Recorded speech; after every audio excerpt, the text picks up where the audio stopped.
Hey guys, how's it going? Welcome to this week's recap video. We woke up to rain this morning. It's just a beautiful day. High of 59, it's overcast. It actually makes me feel like maybe we could build a fire. Oh, we in should. Our fireplace. Yeah. I love that. And our 10-day looks beautiful, like 60s, high, lows in the 40s. There's a couple of nights kind of close to freezing, but we're not freezing yet, which is crazy. Like going into the latter part of October. It's been a really beautiful fall, like slow. Been. Last year, I seem to remember that the leaves on the trees just went from green to brown and then on the ground. Yeah, and they're actually Or red. like, didn't they freeze at one point? I don't know. And then just fell? Probably. I don't remember last year being a good It wasn't year a pretty fall year. No. No, it is this year. It's beautiful. Before we do jump into the videos for this next week, we are running a little bit of a sale on a few things from our shop, and we brought in a few new products. So a couple of new things, which I have and I really like. This is a DeWitt leaf tarp. It's a 9x9, and what you can do is you unfold it onto the grass and rake your leaves onto the tarp, and then you can just, you could do that with a regular tarp, except for this is a really great size, and it's got like reinforced edges and it's got handles, and you can just kind of like gather it up and carry it really easily. So it's anyway, just a debris. It doesn't have to be leaves though, right? yeah, leaf and debris. You use yours for Everything. Yeah, everything. Yeah, you can drag it around, which is nice. You load it up in one spot and drag it around and to Probably the won't next last spot. forever if you do that. No, but you know what? Worth it. Yeah. The other thing we've got are those compostable leaf bags. These are the 30-gallon size, and they come in a 5-pack. What other things? We've got new merch in. Aaron's wearing one of the sweatshirts right now. I don't know if you can see it quite.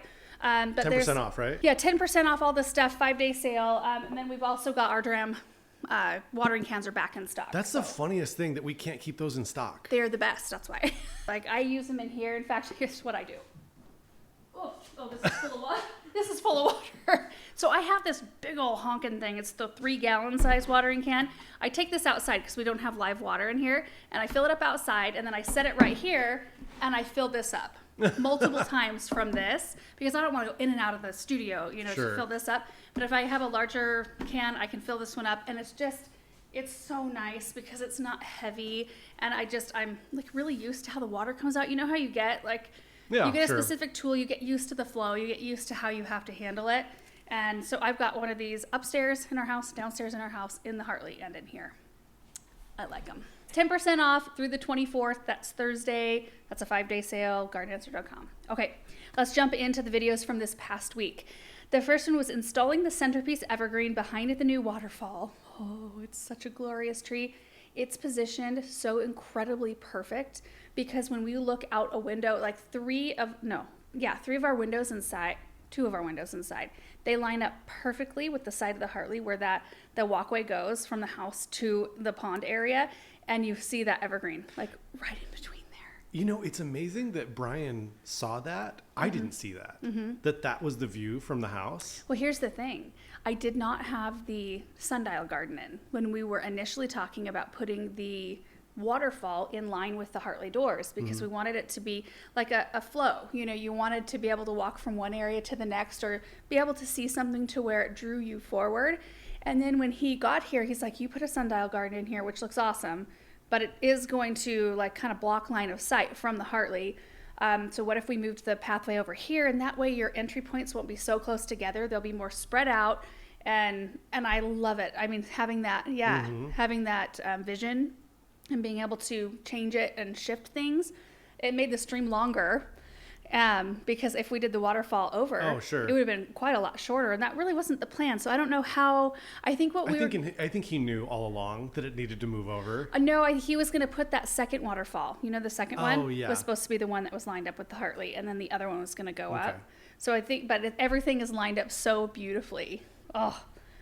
And then I did some other planting projects, and I can't remember what I planted because I was so enamored with the tree. We planted the red bear and crabapple, sort of behind the pond area. So we did that. Oh, and then I planted some of the northern sea oats grasses that we had to dig up in order to, extend the stream. They were kind of right there in the way of it. And then I also shifted a couple plants. There was only 2 that I needed to shift, and very slightly. Like one of the grasses had to go over about this far, like probably not even a foot. And then one of the dogwoods, I had way too close to a pine, and I moved it maybe 2 feet away from where I had it originally planted. So I thought out of all the stuff we placed, that was pretty good. To only have to shift a couple things. I didn't remove anything. I love where everything is at.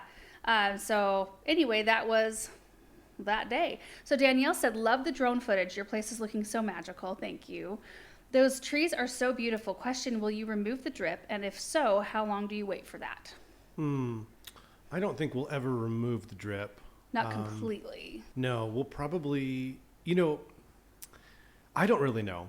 I don't know what we're going to do. We've never had evergreens like that, so many of them right in a row. Should probably talk to Nathan and figure out. Yeah, I mean, a couple years down the road, we don't want to be watering them like every day. We'll probably eliminate the amount that's going around each one. Well, yeah, I mean, like right now I'm watering them every day, and I'll do that probably till frost, because you want to make sure that they have access. They've got transplanted. It's like any other transplant. But next year we'll do probably every other day, and then maybe even every other day for the year after that. But at a certain point you're gonna be planting things, so they'll get water from other stuff. Right. So maybe when you start planting other shrubs and things, I'll probably start taking away some of the drip from the evergreens. Like eliminate one ring per year or whatever. Yeah, something like that. Because you don't want to give them too much, but they can probably handle.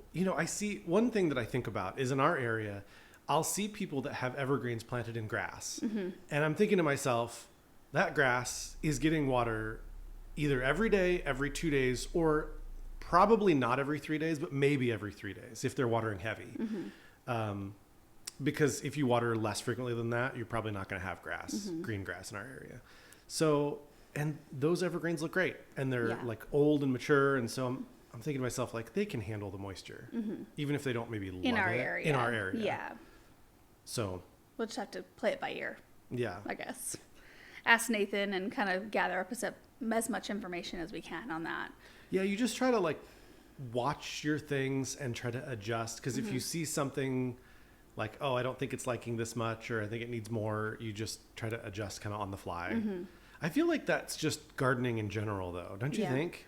Yeah. Because like you deal with that where certain plants, you're like, this needs way more water than I thought. Or the opposite, where you're like, it does not want as much as these other plants that I'm giving it. I need to back way off. Yeah. And if you don't keep your head on a swivel, then you'll lose plants. CC8100 said, how long do the bioballs last and how would you replace them? What is the lifespan of the underground utilities to maintain the pond? With a stream like this, how do you ever leave home? Thanks for sharing your adventure. Well, we don't leave home all that much, so it's perfect for us. As far as, I don't know how long the bioballs last. I'm guessing they last a really long time. They're super thick plastic. I would have to ask. And I kind of got the impression that maybe they lasted kind of forever. If you did maintain and do clean outs and that sort of thing. Yeah, they're plastic. Yeah. And so like, what, 1,000 years? I don't know. Or 100 years or something like that? How long does plastic last? I don't know. Too long. A long time. Yeah. Hobbit House said, did you use all the water plants? That was a lot. And I was thinking, no way. No, we did not. In fact, we're going to take some of them out as well. I don't know how many of them were sitting there in a pile, but Jem and Verena's brother was here, and the three of them, along with a couple of the guys, they kind of jumped in and helped him, but they installed all the plants. So they left a pile that Chris from Green Source Landscaping took with him because he's got clients and he has his own pond and he can, do that sort of thing. So he's going to come back, I think, in the next week or two, and we're going to take a couple of the plants out because there's some of them that get really large. And there's like 3 of them together, and it's fun to see the impact at the end of the stream, what they look like, but we'll want to plant them for longevity. Do you want to try one of those Victoria lilies? I think our pond's too small for that, isn't it? Oh, is it? I don't know. Don't they get massive? Well, just fertilize it less. I mean, they're really cool looking. Yeah. But they don't belong in a mountain stream, do they? Oh, I don't know. Neither do any lilies. No lilies are mountain stream. Right. That was the one thing that we put in the pond that doesn't look like it could pass as a mountain sort of plant. Yeah, because they're tropical. Yeah, but we need the shade on the water. It's raining again. Nice. It rained and then it let up and now it's raining again. I love it. I need to go dig some stuff out of the cut flower garden this afternoon, so I'll probably be working in, it'll be soggy, that's for sure. Mary said, you've planted several crabapple trees. Do you have suckers? It's hard for me to keep up removing. Any advice? Yes, we do get suckers on ours. There is a product called Sucker Punch. I think it's just a spray there, but there's also a liquid too. Let me look up. It's Bonide, right, Aaron? Mm-hmm. Yeah, there it is. So there's a ready-to-use brush top where you cut your suckers and then just paint on top of the suckers. And there's also a spray that you can use. Same product, it's just a different way of applying it. But I need to actually get some. Do we have any at the shop? Ken says we do. I need some of that right now. Yeah, I'm actually texting about him right now. Are you? When you start talking about it, I was like, I'm not texting him. Yeah, it really does help. Next question, how long does it take a mature tree like that to set up and establish roots? Do you guys have to really baby this tree with watering and no pruning till established? We don't prune them. We want them to be big. That's one of the reasons why we get them in that size. Watering, we just kind of discussed that. It's just kind of a play-by-ear situation. And usually after the first growing year, we take those big straps off. So at that point, we consider them rooted in well enough to withstand winds on their own. So I would say a good year. Yeah. David said, I just have one question regarding the placement of the crabapple. I understand if it won't grow too wide, but what if the blue spruce continues to grow? Won't it be too close in the end? That's no critique at all. I'm just wondering if that is the look you're going for, and since we know that plants not always behave like that, what is written on the tags? Yeah, the blue spruce could, I think that one might be a hoopsii, in which case it'll get like 20 by 15 or 25 by 15, something like that. I think those two will play really well together, and they're not going to crash into each other. I wouldn't really mind it so much if they did, and if it becomes a problem, we'll take the crabapple out, and put something else in there. Enjoy it in the meantime. Yeah, and for now, it'll be years and years and years before it's ever even an issue to think about. Terry Kim said, did you realize Aaron was such a tree guy before this garden? I wasn't. No, you weren't really into the garden all that much. You had lawn mowing, you had a lawn mowing business, but that was kind of the I made a lot of money as a 14, 15-year-old mowing lawns. Yeah. I felt like I unlocked something, as a young kid, just realizing it kind of felt like a money glitch, where you can just work and make money. And I had so much more money than my friends. That. My parents did not have money, by the way. They didn't. Well, neither did mine. No. Yeah. No. Everything. I bought all my own clothes. I paid for my own cell phone as a 14-year-old. And at that time, dating how old I am, but no one had cell phones. There were adults that didn't have cell phones when I was a 14-year-old with a cell phone. I had not one of the first, but an old Nokia. Anyway, the question was about trees. No, I developed a love for trees. I think maybe over time, what it is that I love the look of trees, but I also appreciate their shade. In our area, we have dry heat. If you can get away from the sun and just be out in the 100-degree weather in the shade of a tree, it's pleasant. It's pleasant. You can survive. It's not the humidity that you can't escape. Right. So to me, I just don't understand why everyone isn't out there planting trees like they're Johnny Appleseed, Right. Let's do this here, because we can actually make our area really pleasant by just planting a ton of trees. Right. I don't know. I wasn't a tree guy, so I guess, nobody else is either. There's a few, but overall, our town does not really value trees. No, and I can understand, it can be hard in the summertime when it's so hot, but then you want to be it could be so much better for you. Yeah, and trees, it doesn't have to be horrid. Trees help everything. It helps no matter what position you take, but if you're an environmentalist, then you should be planting, native trees to your area, and you should be able to get on the bandwagon from that perspective. But and if you're not, then just enjoy the shade. Yeah, and the beauty aspect too, beautification for cities and people making their space more beautiful. Yeah, right. I don't know that that's a concern of some. It's not. Yeah. No, and that's they've got other concerns. So, anyway. They've got wrong concerns. Oh. They need to concern themselves with trees. Little House on the Big River said, can you please share your source where you can buy the mature trees? They're from Malad Tree Farm. I think you'd just find it under that. If you Google it, it's out of Nampa, Idaho. Luann said, it all looks amazing. Aren't you exhausted? Having that many people at the same time at your home must be tiring. Love the results. You know what? The next day, I was tired. It's kind of like you run on a high almost. And it wasn't there wasn't ever a moment where I felt tired when everybody was here. We'd start early, 7:30 in the morning, and we'd be here till 8:30 in the evening is usually about when everything kind of wrapped up.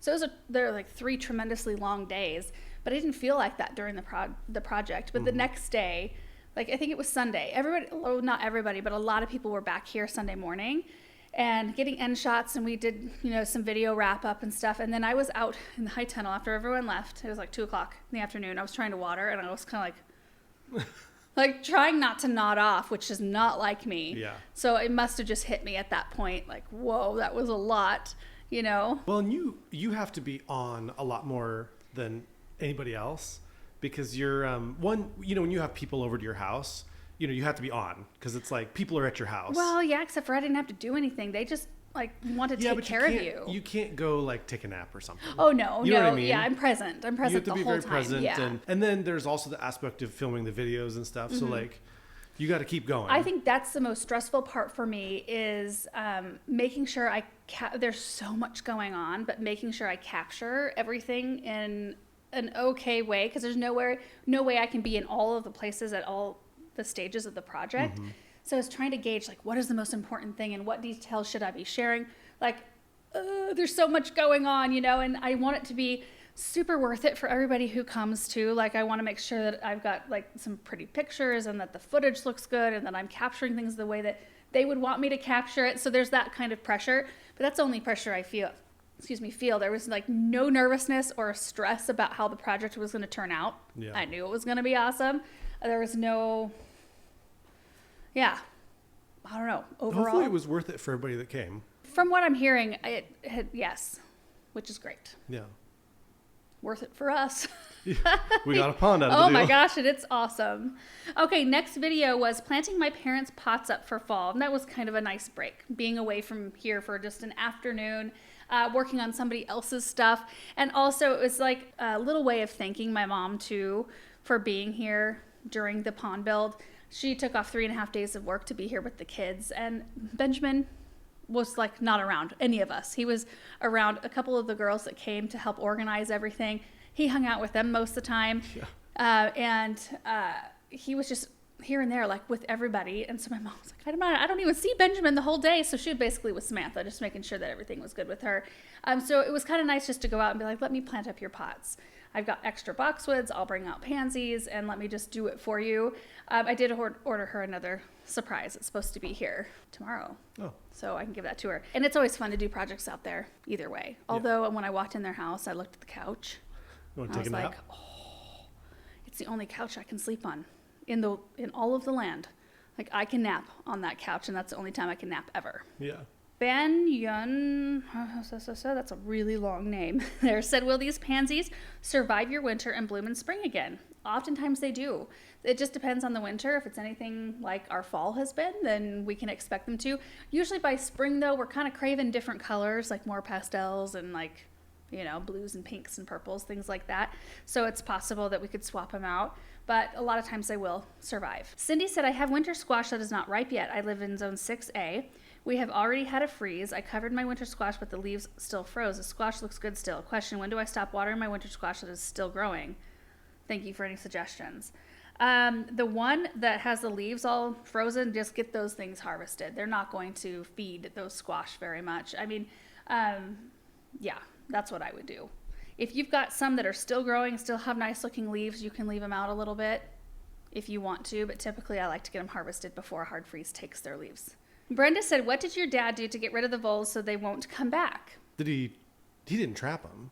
Did he like put something in the... Yeah. Oh. You don't want to talk about it a lot? Not really. No. I mean, you do what you have to do for vermin like that. So anyway, there's a little bit of bait in the pots that had the voles. Your dad seems pretty knowledgeable in different... I mean, owning a garden center for what, like 40 years or 30 years? He's seen all the things come in and out that have been blacklisted, you know, or whatever. He's been through a lot of it. Yeah. For sure. It's a tough thing to, you know, to show on video or to talk about a lot because there's a lot of different opinions of. I caught them and rehomed them. Let them live. Oh, jeez. Ashley said, can I cut back pansies and have them grow back? Yes. I had some planted in a big wind/rainstorm. We had kind of leveled them down pretty badly. The roots still seem fine. Yep, I've done it before, and it takes them a little while, but they usually will spring back. Depends on your heat level, though. I mean, they will need some amount of warmth in order to do that. So if you're cold where you are at this point, you probably don't expect to see much. Tiffany said, I just received my order for 12 North Pole arborvitaes. I'm screening the alley across access behind my home. You've made a screen or two with those over the years. Any tips or tricks that you've learned above the care instructions? They want a lot of water. They do want quite a lot of water. And they want it frequently. Yep. treat it almost more like a perennial. The roots do not go, in our experience, they don't go deep. Right. There's a lot of roots and they stay pretty shallow. So they need kind of like that constant, that constant water. That's my only thing. And then what? Go ahead. Oh, I was to say, other than that, if you get heavy loads of snow or like heavy rain, we go out with a broom and knock the extra moisture or snow off. Because they tend to not to be like super strong in their structure. So they'll have long arms that kind of like lay down and they correct as long as they don't sit like that for a long time. Yeah. Get some tree rope and yeah, you can tie them up on the inside. Just tie a kind of a bear hug around it. Like a loose one. Yeah. And ours are doing great. They are doing great. We had, the ones back here that died. Yes. What did we figure out why that was? I don't know. Because, we've planted hundreds and hundreds of North Poles and they've all done well. Yeah. I think the water wasn't working, right? It must have been a water issue. Cause if they all, I was talking about back when, our neighbor had the shed and we planted them. Right. This for sure was a water issue. It was because a filter got plugged. Right. And the drip wasn't operating correctly. And there was only like 3 that died there, but that was clearly it was lack of water. I think that's the same thing over here. I think they were trapped in like kind of a heat vortex. Yeah. They were on the south side of a metal shed. No. And we probably didn't figure out that they needed extra water at that point in time. Sure. So they were just struggling. Yeah. I think that's what happened. Miss Lee Likes said, it's so great to see the new growth from your last project of your parents' home. Quick question. Can you split the hardy geranium root balls to create another plant? If they're big enough and established enough, yeah. The ones we planted, it was like a single plant in the center, so there was no split in those. Dorothy said, how do you and your parents keep your huge area of gravel so weed-free? We spray it. So you can use the dead weed brew from Bonide and just use it we get not the ready-to-use spray bottle, but we get it in a concentrate so we can mix it at the highest mix ratio, which is like 12%, I think. Can't remember exactly. Just refer to the label, and it'll give you different strength percentages and how you need to mix it. And then we do put a surfactant in there as well. So like a spreader sticker so that it helps that chemical or whatever. It's not chemical. It's an organic product. Well, it's still like an iron or something. Anyway, it helps the dead weed brew adhere to the leaves of the weeds instead of beating up and rolling off. So that's how we do it. Another thing you can do too is if you have a lawnmower or a tractor or a truck, you can actually pull one behind a truck or a UTV or whatever. But a land plane will really help. And you could do that like once a week to get rid if you've got weeds coming up. And it makes your gravel look pretty. It does, really. So that's another thing you can do to help. Heidi said, talking about your parents limbing up their maples, would you show or maybe already have a video of limbing up a more mature maple? Ours is 12 years old. I've asked my hubby to cut off the lower branches, but he tells me they'll grow up as the tree grows, which they're not. So best way to limb up without damaging the tree's longevity. Yeah, they won't grow up. You got to trim off like a couple branches every year, depending on how high you want it to be. Right. Yeah. At a 12-year-old tree, it could ruin the look of your tree. And I don't know how big those branches are at this point, but it's probably not a great idea, I'm guessing. Yeah. So that's a more mature tree. Sandra said, please tell the name of the purple geraniums. What's the name of your parents' shop? My parents' shop name is Andrew Seed here in Ontario, Oregon. And I'm going to look up when we planted those, because I think I mentioned what they were, but I can't remember off the top of my head. It's a geranium, which I love perennial geraniums. Me too. This is Roseanne. Oh, it's a Roseanne geranium. All right, next video is planting the east side pots for the last time and a couple other fun things. So I planted up the now 9 pots along our east fence line, and I say it's for the last time because it's the last time those pots will be on the east fence line. We will be moving those in order to put in a new fence for the horse paddocks, and we're gonna push everything back so it matches the fence on the south garden, I guess, fence line. Anyway, I went over in the video kind of where everything's gonna line up. We're going to continue on with grass and the autumn blaze maples. I think it's going to be beautiful. And I think the pots turned out pretty. I ended up with blue spruce trees, which is kind of like not my first choice. I like using green evergreens in pots typically, but I couldn't find 9 matching evergreens at this point of the year. But my parents' garden center did have 9 small blue spruces, and we love blue spruces out in the landscape. So I just thought, well, it's kind of a win-win. I'll use them in here, and then we'll pop them out somewhere and just let them do their thing. And they can be tucked in all over the place, and they can grow however, Yeah. We don't usually plant like really tiny evergreens, but they'll be like little ones we can tuck in here and there. And then I did use some heucherellas that are absolutely beautiful, and then also some pansies and a kale in there. And then what were the couple other fun things?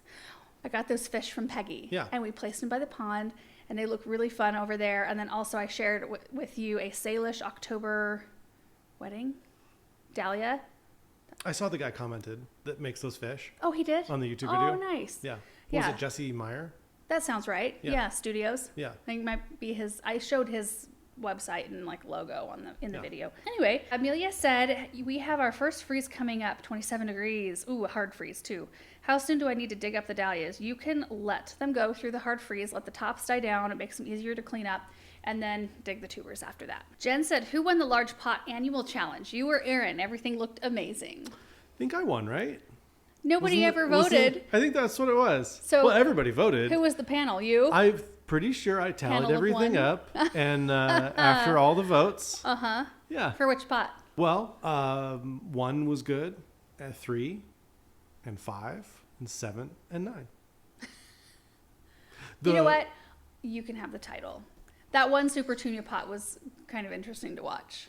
Yeah. I think of everything. I mean, you can put together really pretty arrangements when you're using a ton of plants, but to show how one plant can fill a pot and look amazing at the same time, I think that's pretty impressive. We should do that again next year, where we put those pots throughout the garden and just plant one plant and see one what plant happens. in each one, and just let them kind of do their thing. It's going to make my eye twitch for the first 2 months. That's the only problem, is it does take a while for them to fill their pot. I don't know. Not the Vista bubblegum, but a lot of the other ones would probably take a minute. You know what it is you're kind of sacrificing the beauty for the first couple months, and you're gaining it at the end of the season, because it looks pretty good by the end of the season, but it's a little small. Yeah. You know, with those pots, next year, if we put them out in the garden, I want to get the Proven Winners Aquapot inserts and put those in there and see if that can limp us along, because we don't run the water every day. That would be out in the garden. Nice just to have that 1 day buffer. But those annuals need it every day. Right. Or they need access to water every day. Yeah. So I think if we try that and still run drip to them, so they'll still get drip, and that drip will fill up the reservoir. So I'm assuming the reservoir will just stay full kind of like all the time. Yeah, that would be except a huge for the off help. days when it sucks what it needs from. Isn't that so weird how the soil just it's like a sponge, and it sucks the water that it needs when it needs it.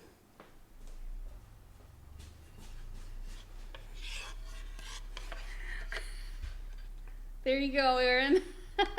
Remember Rick in Canada made this and sent it out to us so that every year we could flip it depending on who won. So, Aaron, I will leave this on the shelf with your name showing. You know what we should do next year? We should put all 10 throughout the garden, and then each pick 5 annuals, and we see which annuals perform the best just as single plants. Yeah, we could do that. That'd be kind of fun. Yeah, it would be fun. You're on. Or it's on, whatever. Now, bubblegum needs to be off. You can't plant that one. What about snowdrift? Yeah, you could do snowdrift. Really? Yeah. Dibs. We'll do a draft. We should put all the names in a hat. Yeah. And see who gets to pick first yeah. and second. Yes. Okay. Moving on. Where am I at? First round picks. Beaudry said, you were quite excited about having worms in your pots. Can you tell us what earthworms do for the soil? They just burrow around in there, and they help with aeration. They go to the bathroom and it's also enrich just a the soil. sign of healthy soil, right? Right. If Yeah. And a lot of people were stressed that they were jumping worms, but they were not jumping worms. Heather said, what a beautiful dahlia variety. When you rework the cut flower garden, will you plant dahlias in the landscape instead of planted in rows? We'll probably have dahlias in there still, but just in a very different way. And I might pop some in the landscape. I don't know about doing that, though, because I want to plant them somewhere where I can do a staking system that works instead of having to stake individual plants, which I'm not the best at. You all know this. I don't like things that are fussy that way. A lot of times I just let them flop to the ground, because if you're going to do that, you'll eventually be removed from the garden, because I don't want to have to stake you. Unless you're a delphinium. I like delphiniums. Ann Hoffman said, you're feeding my addiction to evergreens. I noticed how excited you were about worms in your container, but are you all concerned about jumping worms? No. I knew one of those questions would make their way into this video. Stacia said, what kind of maple trees? Autumn Blaze is what we will continue on with. That's what's down our lane right now. So we'll continue with that. They've been really, I think that's kind of like an old school variety that's pretty solid.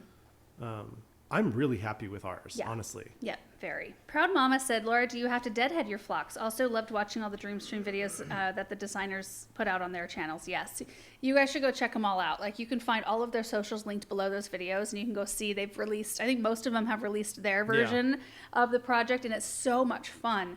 Greg made him wait.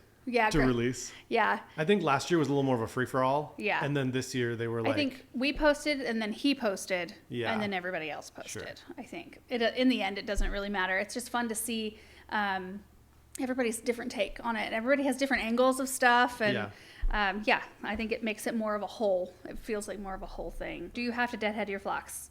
Typically, like with the opalescence variety, I did not deadhead those this year that I showed at the end of this video. Some of them I will, and I just don't feel like they come back as strong or really at all. Like, they'll kind of maybe shoot a couple little branches and maybe like a few little blooms, but I feel like just leaving them alone, they tend to do okay and have more color. Tina said, have you ever started pansies or violas from seed? I'd love to grow a big assortment for spring, but have no idea how easy or difficult it is. I've never... I have, but I've never seriously done it. I did it in like large containers. Remember when we had all the true drops in here and I planted them up with bulbs, or I put pansy seeds in some, but there was no monitoring. There was no special. I just was hoping that I could plant the seeds and they would just magically sprout. So I didn't even really read up on how to cultivate pansies from seed. It should be pretty easy. They pop up everywhere around where we plant them. So like they seed themselves and in nature come up really easy. So maybe I should try that, because I've always wanted to get my hands on like specific colors and without it being a mix. I always find mixes and I don't want mixes all the time. Sometimes I want a flat of a solid color. You want what you want. Yeah. And you can get solid color flats, but maybe not of the specific shade that I want. Angel Lily said, did you grow the Salish October wedding dahlias from seed? And if so, where did you get them? I did not plant them from seed. Somebody sent them out to us, and I feel like I'm going to have to refer back to my video because I can't remember the name of the place, but it's a place you can order them from. So let me find that. Read the note. Jen from Finhill Dahlias. Finhill Dahlias. Finhill Dahlias is where those dahlia tubers came from. Tia said, it's so odd but cool to see you on other channels. Did you watch any videos from this Dreamstream crew? Yes. I'm actually still making my way through them because I think a couple of them maybe posted yesterday. I haven't watched all of them yet, but getting close. And it's just, I'm watching them in the evenings when I have a chance to do that. Next video was the October garden tour. Things are still looking good.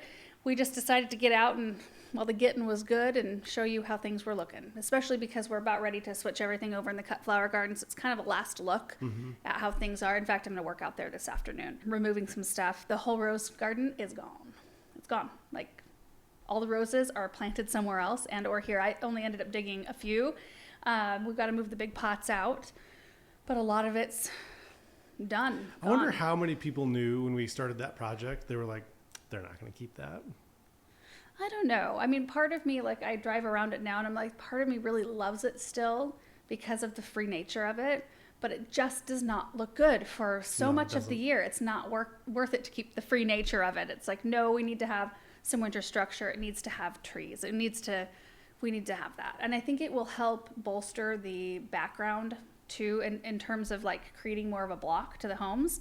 The arbs over there will still probably be double what size they are now, and they're doing really well.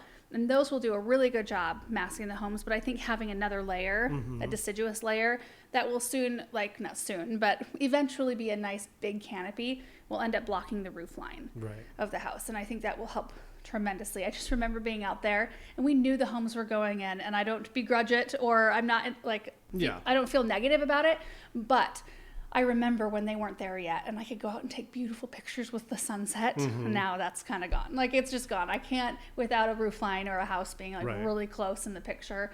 So I kind of missed that part, but that's pretty much it. We've got great neighbors. We're lucky. Kib A. Joel said, why don't you guys give a tour together? It feels weird and awkward to suddenly hear a voice of an unknown cameraman. I think most people liked it, so I think you're a minority in that. We'd have to get a third person. Yeah. Because somebody would have to film both of us. So I just don't really know how that would work. Right. And we don't want no third person. No. Prudence says, did I spot the beginning of a gate at the entrance to your property? Yes, you did. Oh, yeah, we didn't talk about that. I totally forgot about it. It's because the gate's not in yet. They've set the posts, And it's so nice because the posts that the gate will be on are separate from pillars. So we are going to be putting in pillars and lights and stuff like that. But we get to see what the gate looks like prior to deciding the size of the pillars, which is so wonderful because I have no experience with that sort of thing. I've never picked out a gate before or designed anything around that. So I think we're going to fashion some cardboard pillars to see if we want 2 foot or 3 foot. Like the footprint of a 3 foot pillar right there looked so large on the grass to me, but maybe once that large gate is up, it won't seem as dramatic. And it might not be till spring that we actually get the pillars in. It might be too cold to do that, but we'll see. Yeah. I'm not in any big rush. I think they'll hang the gates this week or next week. I don't know. I mean, the guy just said that he wants to let you want the post to like good and cure. I think he was here right after the Dream Stream. Yeah, so they've had 1 week. I'm sorry. No, go ahead.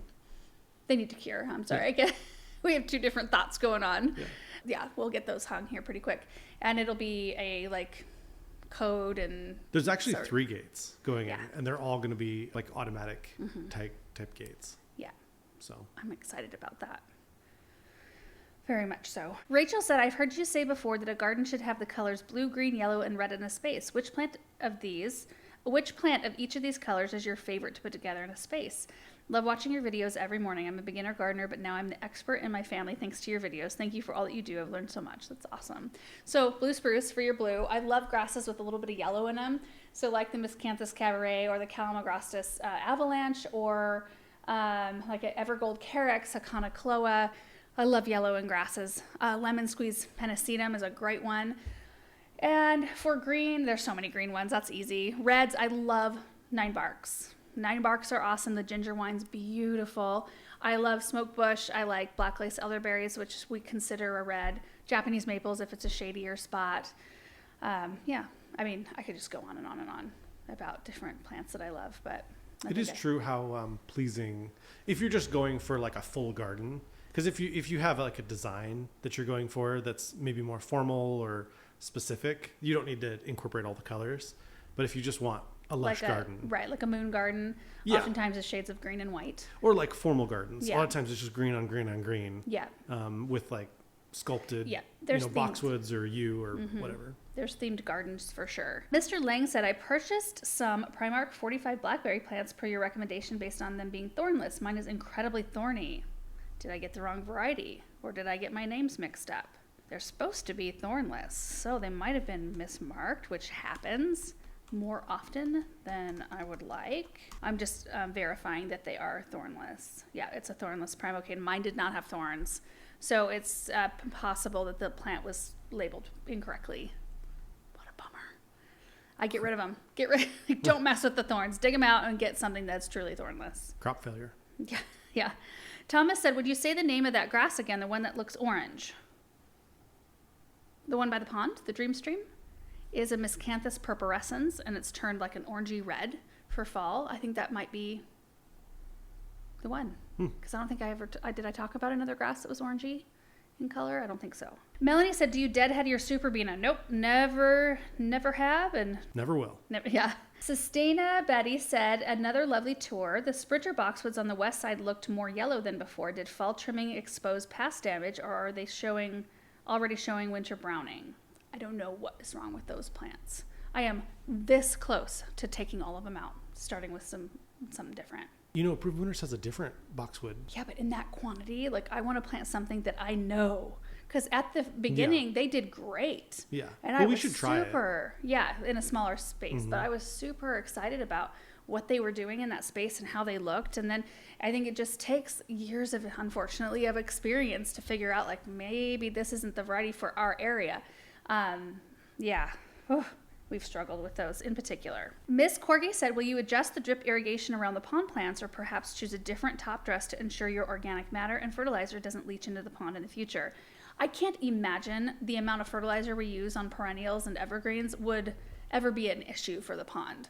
It's once a year at best usually, and it's right at the root level of the plant. And we don't water enough to have things, unless we get a gully wash or rainstorm, but usually that isn't a thing. Not to say that it couldn't happen, but we're not continually fertilizing. It's once a season. Right. The compost, I mean, I think the most amount of compost got into our pond when the hose got left on. No. In the pond. No. The whole patio area with the chairs was part of the pond there one morning. And so there's like mulch floating everywhere. No. That didn't happen. That never happened. I think that was a dream. I think I dreamed that. And then you transferred that dream to me. Well, I told you about my dream is what happened. Okay. Yeah. So that's probably what you're remembering. Yeah. Beth Goodwin said, beautiful garden, beautiful time of year. When do you put the super petunias in? Usually we try to get after it in May if we can. Sometimes we are still planting into the first week or two of June. And Coney Elliott said, what is it that you feed your fish and where can I buy it? Beautiful fish. Soon, are we going to be having it in our shop? The koi crunchies? Yeah. Yeah. Not quite yet, but soon. Yeah, within maybe a week or... Yeah. And then we've got a cool water. There's a cool water fish food for koi. And then there's also one, a warm water one. So we'll have all of that in our shop. But the fish will love it. Those koi crunchies. Yeah. It's fun because they're big enough for you to hold in your hands. And then you can just hold it under the water and they'll come just... suck it right out of your fingers. Okay, next video was planting 10 trees and digging the last of the potatoes. So that project spanned over the course of 2 days. I think we bit off a little bit more than we could chew. I thought at first 10 trees is gonna be easy with the auger, but then you forget all the time it takes to place things. It takes a while. Yeah. The planting part doesn't take all that long. That takes the longest amount of time, I feel like. Because you have to place it and then move it out of the way. And I feel like sometimes I labor over those. Sometimes it's easy and sometimes I labor over it. And I was laboring over the decisions toward the back part of the grass because I'm really weird about the view back there. I still want to see pockets of it because you can see the mountain range in the distance. And then my parents were coming over for dinner that night. So I wanted to make sure I had enough time to make part of our dinner. I shared the laundry section with you where I had just tons of rocks coming out of the washing machine. Speaking of that, our washing machine door does not switch to the other side. Right. You are correct that most of the time they do. Ours does not. The dryer does. You can switch the dryer door. You cannot switch the washer door. We've already looked into it. It's really unfortunate that that's the way ours is set up. Yeah. But both the doors open to the center. So I'm getting my wash out of the washer and then I have to go around the doors. Yeah. It sucks. It does. I've almost thought we should just get a top loading dryer. There's top loading dryers, right? No, there's top loading washer. So that I could get the wash out and then just would that be easier than? Well, we could just get any other brand of front load and I'll bet you can switch the doors. Yeah. It's one of those small things that would be really nice if it was different, but it's not that big of a deal. Yeah. I looked into it and, normally the holes are there so you can just swap them, mm-hmm. but on the washer side, there are no holes to flip it. Mm-hmm. So that, yeah. Anyway. Benjamin had left a ton of rocks, his rock collection that he's working on, which he drags everybody up to his room to show, and then he lets them pick out one rock. They're it's gravel from our driveway. It's so cute. Both the kids have a little bit of a collection going right now. And then I did get the rest of the potatoes dug. There was a lot of them, a lot of potatoes. Leslie said, when planting trees, do you expose the root flare? It's not something that I really stress about too much. I feel like as long as you plant your trees at the level that they are in their nursery cans, you're going to be fine. I mean, at least for us, through the years, we've been doing this for a long time. And then my parents have been doing it for a really long time. And I kind of learned or, did it right alongside them. And our stuff does great. And it could be different based on different rainfall areas and different soil types. And all of that can take that into consideration. But when we remove all that stuff from the top of the trees, all that the twine and everything, you can see some of the roots coming off mm-hmm. most of the time. Sometimes you can't, but I don't claw away any of the dirt. ALW said, fashion question, where'd you get those gym shoes at? Which ones was I wearing that day? I don't even remember. I tried a new type out recently. Maybe I was wearing them in this video. Let me look. Don't you get all your stuff on Amazon? Some of it I don't. I was probably wearing these, which I don't know if I can anymore get my foot all the way up. This is really tall. Okay, don't watch. Nobody. Oh, no, not gonna happen. Hang on, let me try again. Hang on. Okay, something to hold on to. Okay, don't you turn around, Aaron. Turn around. Huh. Hey-ya. They're Nikes. Can you see that? Yeah. Oh, that's stretching me real good. They're Nikes and they're awesome. Nope. They're not Nikes, they're Adidas. And they've got a little leopard print detail on the back. I'm sweating. You should have given they're Nikes. I would never wear anything other than Nikes. That sounds like something you would say. Probably. They're Adidas. I did order these on Amazon, and I ordered 2 pair. There you go. Yeah, because, 1 pair ended up in the pond during the build, and so they had to dry out, and I was really thankful to have another pair. Anyway, okay. That was a workout, man. I am the least flexible person that you will ever know, ever. Okay, Mary Anderson said, you have a very fancy rock polishing machine. Yes, we do. At least it wasn't worms. The trees are so pretty, especially the grove of birch trees.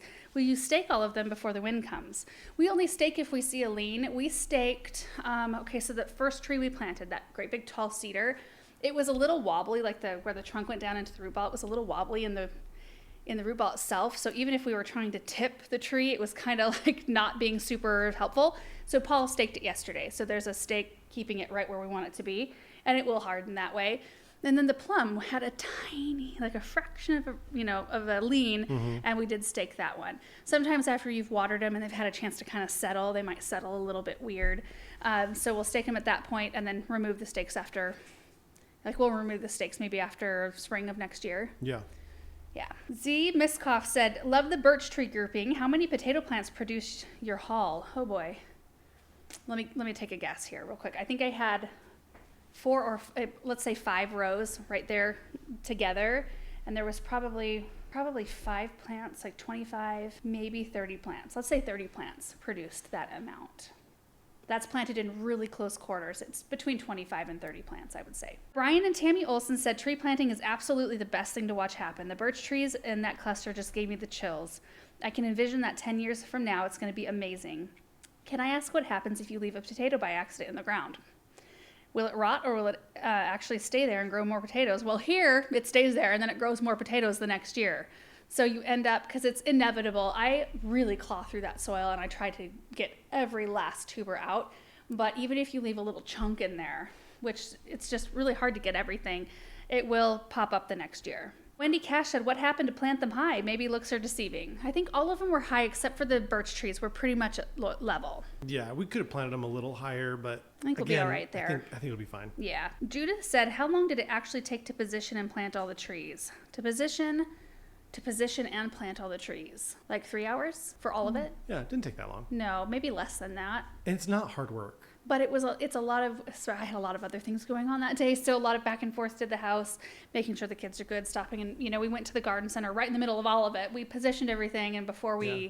Was it on Saturday and Sunday that we did that? Yeah, it was. And Saturdays we usually go down to the garden center. So we went and got lunch and took it down there and took our time. And we weren't stressed or anything, And then when we were at lunch, I told my mom, you guys should just come over for dinner. And then I thought, okay, well, I set a timer for 4:30 so I could go in and make cornbread. There's a lot of moving parts that day.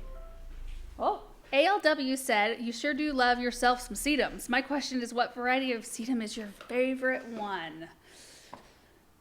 Off the top of my head, color-wise, tiramisu and coral jade are the best color. Back in Black has the best red leaf.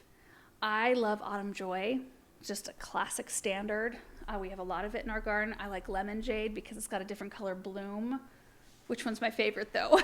No, I don't think I could decide because I think it depends on where you're putting it. What color do you need in that space? And then that one's my favorite for that space. Yeah. Janet said, your potato harvest is so much fun to watch. They are gorgeous. Will you try to deal with the chomping pests or just let them go? We'll probably just let them go. We're going to have so much upheaval going on in that area, they'll probably flee on their own. I mean, we're about ready to og the heck out of that 12 space. 12 trees and 500 boxwoods. Yep, they will feel that and they will roll, probably. SAH said, you both have a great taste in trees. All are beautiful. I could certainly use the plum tree in my yard, the one where Aaron dug the hole by hand. How do you spell the name of it, please? We'll put it on the screen. It's called Crowder Vesuvius, and it's a mid-sized, really pretty tree. Okay, the next group of questions and last group of questions is from our recap video from last week. Sue Jones said, what do you do for bugs in the soil when you bring your citrus trees into the house for the winter? I don't, in general, worry about it all too much or all that much. Like, I'll battle a problem once it's emerged, and maybe that's my problem. Maybe I need to do more preventative, but definitely take a good eye, really look over your plants. You can spray them with a preventative. You could do like a neem or something like that and just spray the soil down, spray the plant down so that you don't inadvertently bring in something that you don't want to have. That's probably what I would do. I probably need to be more concerned about that. Shelly said, thanks so much for sharing your journey. I look forward to every video. Are you going to post a list of the water plants, and could you also post a link to the slushy machine? Bill from Seeds of Nature Water Gardens installed a 30-foot pondless for me 3 years ago, and it's fabulous. That's awesome. So the slushy machine I got on Amazon, and I will link it down below. I'm just going to send the link right now to Taylor. Or you put the link in. Send it to me. Send it to Erin. Let me just do it because we'll forget. And then as far as the water plants, I think we pretty much listed them all in the video. You could go back and watch that section. I would have to do that and make a list. So you can go back and do that and make a list. I have been very happy with the slushy machine. However, we did get some margarita mix. We were going to make margaritas one of the nights. And it's just like the stuff you pick up at the grocery store. I think it's like Jose Cuervo. I don't know if there's a specific kind you need to have for a slushy machine. We didn't add any of the tequila in. I just thought, let's just do the mix part and let it freeze up, and then everybody can make their own with their own ratios. And there was some sugar in it, and I thought it would be fine, and it did not freeze. So I need to look into that. But it freezes lemonade. We've done lemonade, limeade, and strawberry lemonade. And it's just amazing. It actually sounds really good to me right now. Now, the thing about it, it's a pretty good size machine. So it's good for a big group. I do think I would like to find like a countertop model that would make enough just, to not have to get 5 jugs of juice to fill up to the minimum mark. So I just sent the link to Erin, so it should be in the description down below. Vina Octora said, can you ship to Indonesia your merch? Give it a shot. Yeah, I think so. Allison said, Dream Stream by All Dream Team is spectacular. Question, you had stated at one time you were going to be putting a tall fence around the tennis court to hide it. Is this still the plan? We don't know at this point. Considering the kids' new beautiful splash pad edition and stream so close by. I don't know that we need it, especially once the evergreens get big and can catch any balls that fly that direction. Right. It's nice just to walk onto the... Right. I feel like people would not as freely move onto that space. Yeah, you're probably right. Here's the thing is, if it's a basketball court, probably don't need it.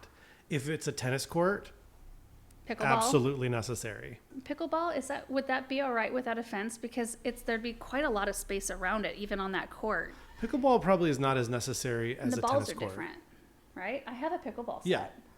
I haven't opened it yet, but... It's like plastic, isn't it? With I think holes? So, yeah. So that wouldn't be as big of a deal. No, probably not. But, because like when you're playing tennis, you need something to... You don't want the ball... The balls go a long way if you miss it. We are planning on resurfacing that area probably next year, but the fence is expensive for chain link fence. Yeah. I couldn't believe it. Yeah. That's the other thing that's kind of like slowing the decision a little bit. Yeah. Vicky said, fantasy question. Laura, if you could magically make a plant or two grow in your zone that currently won't, which would you choose? I remember you really liking something in the Chicago videos.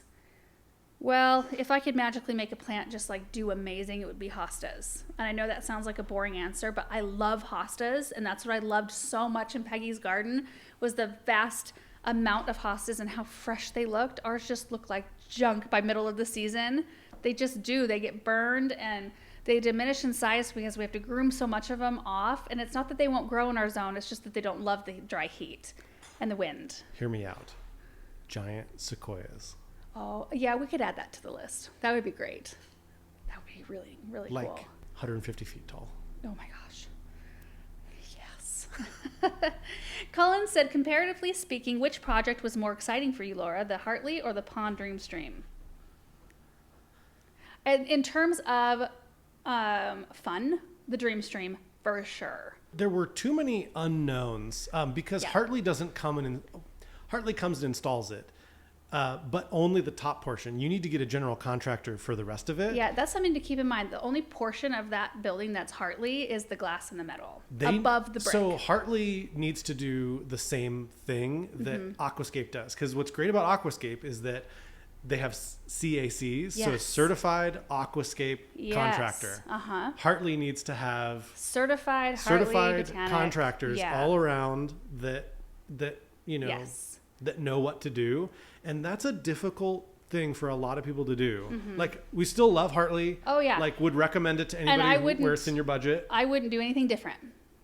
I would put the electrical panel somewhere else, but I wouldn't do anything different about which one we chose, the finishes we chose. I love everything about it. But I do wish that they held your hand a little bit more through the process. Right. We were very unsure about some of the finishes and additional things that you could get your add-ons. I think it was sort of monumental what Greg achieved with Aquascape. And he's such a connector. He's just one of those guys that kind of like brings people into the fold. And he really gets a kick out of seeing other people succeed at their business. And so I think he loves working with contractors and making them successful at what they do. And they're obviously successful because a lot of those contractors, like so many of them, it's like, I've known Greg since 1993 or whatever. You know what I mean? It's like a long-term relationship. Yeah, it's not like a fly-by-night thing where Greg's trying to like make money out of these contractors and then move on. This is long-term stuff. Yeah. But I feel like it takes a personality like Greg's to make that work, and not just anybody can achieve that. Yeah. So, Hartley is in the UK, and maybe it's different in the UK. I think they have Hartley US though now. They do. Like, They've got Hartley US, but it's like it takes a personality. It almost like you need a person with a vision and passion to make something like that happen. And that's what I don't think we really understood when we first were meeting with Greg, like how vast the network is of aquascape contractors and how that all works. And it's pretty impressive actually that it works as well as it does. Also with the Dream Stream and the pond, I mean, it's fast. So that's fun, right? Like you get to see your space go from 0 to 100 in 3 days. With Hartley, it was such a long process because you had to have, your contractor come in and like lay it all out and do the forms and do the foundation and the like wall pours and all of that. Then you had to have a mason come in and do the brickwork. And then we had Benny's crew here doing all of the stonework in and around it. And it just took forever to get everybody lined up and to get it so that all the steps were right. And then all the electric that had to come to it and the gas that had to come to it. It was just a lot more involved. And I don't like things to be torn up for months and months. I'm getting used to it, but I don't love things to be drawn out that far. So that part was a little bit more hard. While this one, it's just like, I know it's going to be amazing in 3 days. And then we get to just enjoy it, Your experience of doing a Hartley will 100% be dependent on how much you love your contractor. Yeah. And if you have, if the contractor is amazing at getting people lined up and doing things quickly, then you'll have a good experience. So. I mean, it wasn't a bad experience. I think overall, no, it just took a long time. It just took a long time. Yeah. And there was a lot of unknowns. Yeah. I think the only thing we ended up with that we didn't use were the bug screens for the windows, which were like $6,000 for the bug screens. And I did not realize, and this is where I think I had a little hand holding or pictures. There was like very little pictures. Or videos. Yeah. To show you what all of these accessories look like. I just assumed they would be like bug screens, but they're like a box that sticks out from your window that comes outside the Hartley that would completely ruin the look for me. Right. Because they want the ability to still use those the levers to open and close the windows so that they can open into the box that has the bug screen on it. So they're being used. We gave them to, I think Paul's dad took them, and he was using them for something. So they're being used. So that was a cost that we did not need to incur for the project. But that was the only thing. Right. So for everything, I think that was pretty good. Lorna Pope said, we always hear you call the kids by the full names, Benjamin and Samantha, sometimes adding the Grace on too. Does it bother you when people call them by shortened versions, Ben and Sam? I don't know that Sam bothers me because she's not a Sam to me. She's a Samantha Grace. Most of the time it's Samantha Grace to me. It doesn't bother me when people say Ben, but he'll correct you. It is wrong. I'm actually surprised because I think that Greg and Brian said, where's my buddy Ben? Where's Ben? At the beginning of the video with the paint. Yeah. I think he was so excited about the paint that he didn't think about it, but he'll usually correct people. Like, it's Benjamin. Yeah. Like, he corrected my grandparents. Yeah. My grandma always calls him Benny or Benji. Yeah. Like, and I'm not going to say anything because she's my grandma. Yeah. Like, she's done her time. She can do whatever she wants. But inside, I'm like, oh, please. I just don't want to be that kind of person who's, Yeah. Anyway, but he'll usually do it for you. I've never heard, my grandma calls her Sammy, calls Samantha Sammy. Oh, yeah. But that's the only person I've ever heard call her a shortened version. Yeah. Yeah. Terry Hart, this is the last question for the recap today, said, during the build, I saw levels but no tape measures. How in the world were they so precise? Building most things you need a tape measure. Amazing build. I don't think you can really use a tape measure. I don't think you do. They had a level out a lot. They were measuring because they would need to make sure the water would flow the way it needed to flow. It needed to be higher in the beginning, and end lower. But a lot of it's dependent on how big your rocks are and how they fit together. Right. So you're going to have to expand or contract based on where you place rocks. Yeah. And they're constantly digging and filling in and digging. Yeah. And, because like they'll dig out an area way more than is necessary, place a rock, and then backfill to where it looks like behind the liner. Yeah, to where it looks like it's kind of built in to the ground. So you're seeing half of the rock, even though it's way bigger. Right. But that gives it the sense that like it exists. It has existed in this place, because that's how you see rocks in nature, that they're half buried. Yeah. And you guys, that is it for the recap video this week. A reminder again about the sale, gardenanswer.com, 10% off all the things we talked about, the fall tarp, the compostable bags, dram watering cans, and merch. I think that's it. Anything else? Nope. All right.